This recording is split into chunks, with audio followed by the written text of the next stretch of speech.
30 വയസ്സായി. ഞാനമ്മണ്ടൊരു പണിയില്ല, 5 പൈസയും കഴിച്ചിട്ടില്ല. പഠിച്ചാ മതിയായിരുന്നു, എന്നൊരു ജോലിയിലും കിട്ടി. അതിന് പഠിക്കുന്ന സമയത്ത് പഠിക്കാനുള്ള ബുദ്ധി വേണ്ടേ? ഇത് അതുമില്ലേ, വെറും വേസ്റ്റ്. സമൂഹത്തിലും നമുക്ക് ഒരു വിലയില്ല കേട്ടോ. എന്നാ കലാകായികപരമായിട്ട് എന്തെങ്കിലും കഴിവുണ്ടോ? അതുമില്ല, വെറുതെ ഭൂമിക്കൊരു ഭാരമായിക്കുന്നു. ഔ, എന്ത് വേസ്റ്റാടാ നമ്മള്. വല്ല കോയൽപ്പണത്തിനും പരിപാടിക്ക് പോണെന്നുണ്ട്, അതിനാച്ച ധൈര്യമല്ല. നമ്മുടെ സതീശന്റെ വണ്ടിമൊക്കെ ഒരാൾ വേണമെന്ന് പറഞ്ഞിരുന്നു. തന്നെ ഞാനേ കയറിയാലോ? അതിനെനിക്ക് ഡ്രൈവിംഗ് അറിയും. Waste waste waste. പള്ളിക്കുളത്തിൽ പോയിട്ട് ചാടി കുളിക്കണം എന്നുണ്ട്, അതിന് നീന്തൊക്കെ അറിയും. ഓ, എന്ത് വേസ്റ്റാടാ അജ്ജ്. വെറുതെ കൊറേ ജന്മങ്ങൾ.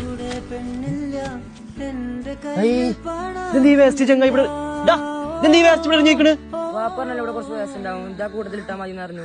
പൊട്ടനായിരുന്നു ഞാൻ, ആരുമില്ല ലോകത്ത്, ആരുമില്ല നേരത്ത്, ആരുമില്ലാതെ ഞാൻ നടന്നു.